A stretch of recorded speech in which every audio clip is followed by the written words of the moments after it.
Mga kasayan, i-share ko lang sa inyo na nagpalit tayo ng yung D-type carb. Ito siya kasayan. Ito yung dati niya. Ito yung bumabangga sa ilalim. Pinutol natin. Ngayon, umu-okay naman siya, kaya lang pagka kasi nag-overflow siya, dito dumadaan yung dito dumadaan yung gas Kahit pinalinis na natin, pina-spray na natin, ganun pa rin. Kasi ito yung dating sakit bago natin nabili tong motor na to. Ngayon nagpalit tayo ng D-type carb, yung in-unboxing natin. Kung di ako nagkakamali, randahan pa yung presyo nyon. 600 to 800 yata yun. Isang set na yun meron na tayong D-type carb, tapos D-type cable, tsaka D-type yung yung pinaka niya. Tawag dito manifold. Bali tatlo yun Ito siya. Ito yung carb natin.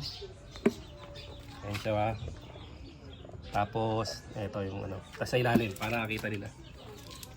Ayan Hindi type carb natin Simpleng-simple lang naman tong ilagay. Kailangan nyo lang takpan yung tanggalin lang yung yung tawag auto choke. Takpan, marami namang mga video dyan na tinatakpan lang yung Kasi ito na yun tutok mo kailangan kitang-kita yung D-type carb natin. Ayan siya. Kasi replacement lang naman to. Para kung ganito mangyari sa motor nyo ay wala naman kayong magiging problema. Mayroon naman tayong remedyo. Kagaya ng ginawa natin sa sa TMX Supremo. Dahil hindi na mapihit yung hindi na natin mapihit yung air screw sa TMX Supremo. Ganito rin yung nangyari dito. Pinakamagandang timing na nakuha ko ay 3 turn. Ganito yung 3 turn Ito siya, tutok mo rito. Ganito yung 3 turn na tinatawag Ito. Pagpihit natin ng isa, ito yung half. Tapos pagpihit uli natin ng isa, yan yung 1 turn. Isang pihit, 1 and a half. Tapos magiging 2. Ngayon ang ginawa ko dito, nagumpisa ako sa half. Papatayin mo siya, nagumpisa ako sa half. Hinanap ko yung kung alin yung pinakamaganda. Number 3 turn Kasi ang pihit niya pag mag-iikot kayo ganyan, half, 1. Ganun tapos tatlong ganyan. 2 and a half, 3. Yan yung pinakamagandang turn. Ngayon, hindi natin nakuha yung perfect. Kasi nga, syempre, mura lang naman yung binili natin na carb. Pero huwag kayong mag-alala kasi okay naman siya, masusolusyonan naman siya. Ito siya Ito. Mula kagabi, hindi pa siya nagagamit. Ayan, kita niyo yung basa. Naulanan pa siya. Ganito lang yung gagawin niya. Kasi magiging sakit niyan sa mga D-type carb pag binomba natin, patay. Ayan, start natin.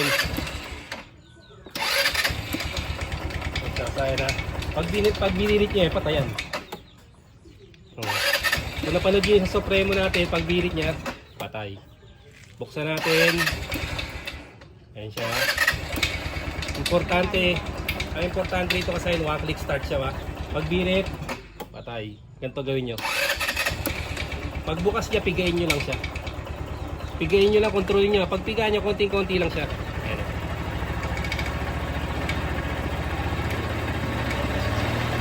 Pag yung nakapiga kayo, di kayo lumilipat. Pero tumataas yung minor niya.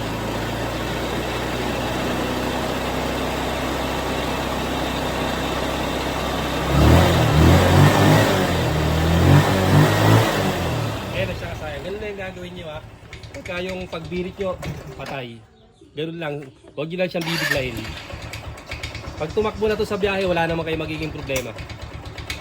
Kasi replacement lang yung natin, D-type curve natin dahil mahal ang original.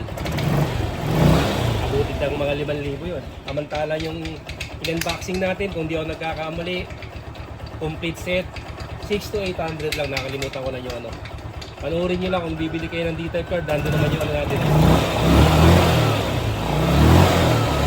Kung makapasin nyo siya, yung kinuha natin ay one click start siya.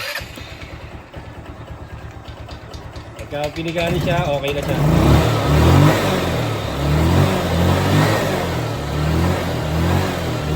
One set tayo dito Ayun yung D-type card natin. Manifold na, kasama dyan yung manifold. Tapos cable.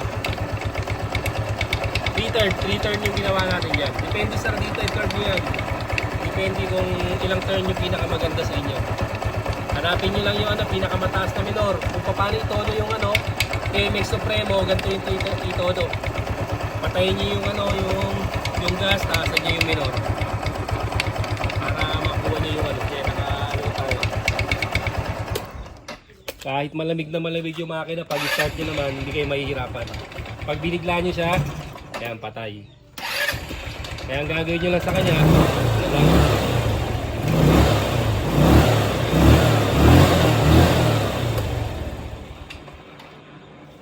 start, bigla. Pag binigla nyo siya, ayan, pataya. Pero pag tumatakbo, tandaan nyo, wala nang problema yan. Pag tumatakbo na siya.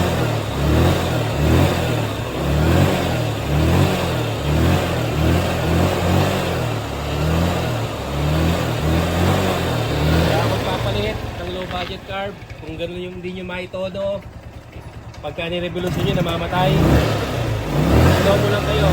Kasi bago natin binidyo to, inobserbahan na natin to. Naobserbahan na natin siya bago natin siya na-i-video na pagka tumakbo na siya ng umaga, pag-apo na yan, hanggang gabi okay na yung takbo niya. Wala na kayong magiging problema sa takbo. Hindi siya magpapatay-patay o magpupugak-pugak pag nasa daan na. Tuloy-tuloy na yung takbo nyo. Ganito na lang mga kasayan. Salamat sa panonood.